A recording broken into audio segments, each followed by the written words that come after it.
Hey, you. Yeah, you. I see you. About to sacrifice your wallet to those evil wizards on the coast, right? Well, yeah. They added 2024 to the end of all their books. It's time to spend a few $100. What if I told you there was another option? A free option. A free option? Well, if it's free, it's probably not that good. I'm just gonna stick to what I know. Well, I tried. What in the hells? What are you doing? Hey, be careful with the upholstery. Wizard 101 FM, providing the best beats to traverse the multiverse. We've been spotted. Oh, thank you. Drugs are bad. You shouldn't do drugs.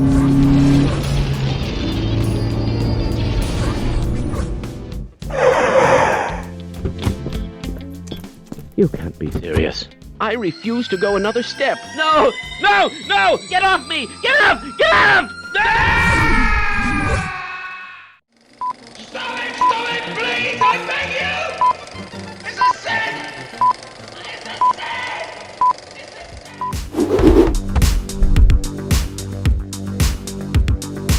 sin! People are quick to judge Pathfinder for having a lot of rules. And you know what? They're right. But you want to know a secret? Come closer. No, closer. You can ignore the rules you don't like. The first rule of any TTRPG worth its salt, D&D included, is that everything you do is in the pursuit of fun. Maybe your table finds its fun from meticulously following the rules and still finding novel solutions within them. Constraints do breed creativity after all. Or maybe your table has its fun by flying by the seat of their pants and make it up as they go along. Whatever system you're actually playing acting more like guidelines than actual rules. That isn't to say I'd recommend ignoring Pathfinder's rules, as they're actually quite robust. For example, I'll give you a quick rundown of the basis of pretty much everything you'll do in Pathfinder, the 3-action system. Now if you're watching this, I doubt I need to explain to you how D&D handles their action economy. Action, bonus action, reaction, free action, movement, yada yada blah blah. Pathfinder's 3-action system, on the other hand, does what it says on the tin. You get 3 actions to do with as you please on your turn. Almost everything requires at least 1 action, although there are reactions and free actions. Want to whack someone with your sword? 1 action. Cast a spell? Usually about 2 actions. Gotta go fast? That'll be an action to stride. Spend all your actions on all your turns on movement and run a marathon if you want. I ain't gonna stop you. A modular system of 3 actions lets you accomplish all sorts of things with your turn without having to remember ancient eldritch rules like D&D's. You can't cast a leveled spell using a bonus action if you already cast a leveled spell using an action. Or however the f*** it's phrased nowadays. In Pathfinder, got the actions? Go nuts. All of those rules still too daunting for you? Well, why bother learning them all yourself when you can just have a virtual tabletop automate them for you? Now of course your mileage may vary, as there are many options for VTTs in today's market, but this humble YouTubeman would direct your focus towards Foundry. Foundry requires but a one-time purchase instead of another f***ing endless subscription, and it is extensively moddable with a vast library of add-ons you can use to customize your experience. Now, with the right tools installed, all you and your players have to do is target each other and click a button to roll attacks. All relevant modifiers and conditions accounted for, no walls of text required. Now I'm afeared I won't be given the rundown on how to set up Foundry today, as I've got atrophied TikTok attention spans to account for. In the future, entertainment will be randomly generated. But I recently set up a Kingmaker campaign in Foundry thanks to the aid of a few fellow YouTubers, such as Lunatic Dice and Nadertot.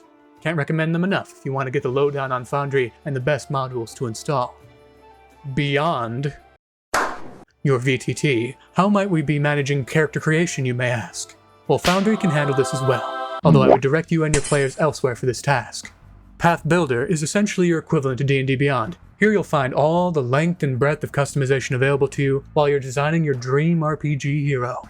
I will admit it's a bit bare bones, but I might argue that is a bonus. It pretty clearly lays out the options you have available and why, with a lovely little sidebar that lets you plan your character's future levels in advance. Pathbuilder is 100% free, with only a few non-essential features locked behind a single payment of about $5. Available in browser and on mobile. Once you got everything just the way you like it in Pathbuilder, go ahead and copy your character sheet over to Foundry and you're good to go. I am in flavor country. I don't think it's terribly controversial to say that D&D has become pretty watered down over the years. Got to appeal to the largest possible audience after all. but in the course of this endeavor, a lot of nuance and pizzazz has been lost. Sure, you'll get a rundown of whatever race species you'd like to play, with a little origin story usually involving some patron god. But allow me to introduce you to a little excerpt from Pathfinder's lore on goblins. As you can see here, goblins hate horses, as well as dogs. To such an extent, there are literally weapons you can wield in Pathfinder called dog slicers and horse choppers, built by the vicious little bastards. And this hatred is a two-way street. Any horse that a goblin tries to mount will buck violently until it flings them off. It may even try to finish the job. Just that little sprinkle of extra spice in entries like this makes things that much more interesting. For another example, go ahead and take a quick look at this spell here, Flens. You see this little part here? That's right. If this spell's damage kills the target, this corpse is only bones. A first level spell available at the very start of an adventure can turn an enemy you kill into a skeleton. I can't think of a better way to get a bunch of bandits to brown their pants than turning one of their friends into a spooky scary.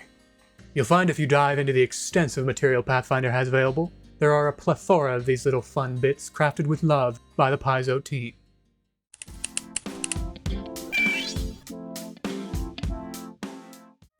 Allow me to set the scene for you random internet denizen. I'm sitting there, barbecue sauce upon mine breast, and watching one of Zbashu's excellent animations showcasing his Cold Road campaign. In that campaign, there's a character with a blink arrow that seemingly lets them teleport to any position that arrow lands. I thought to myself, that's a pretty cool idea, let me see if I can find that online. After a little while of searching, I found it in a couple of D&D video games, but did not find any rules for the tabletop. Now, just because I didn't find it doesn't mean it's not there. But on a whim, I decided to look for something similar in Pathfinder's rules, and what do you know? Right here, transposition ammunition. A consumable that does exactly what I'm looking for. And not only can it be used in a bow or the like, but the use of the word ammunition leaves it open for firearms, slings, any ranged weapon really, right out of the box. Now, if you're anything like me, as you DM'd a game of Dungeons & Dragons, you likely couldn't go a single hour without thinking of something cool you'd like to homebrew into your game. There's absolutely nothing wrong with that, of course, but having such a robust, open catalog that so many people can contribute to means that if you think of something awesome that you'd like to add, chances are it may be out there for you already, which I'm sure you'll agree makes the job of running a game just that little bit easier. But if you do want to homebrew something, Pathfinder has got you covered there as well. Many of the rules are kept open and modular for this exact purpose. To name one of the best examples, a quick note on wands.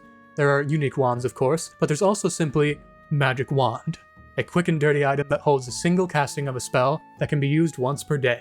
As a GM, you can plug in any spell you want and give it as a reward, or if one of your players can craft magic items, they can make a wand that casts a spell of their choosing. Well, with that, I'm not sure what else there is to talk about. Pretty sure I've spoken about all the reasons I can think of. Thanks for watching. And don't forget to like and subscribe.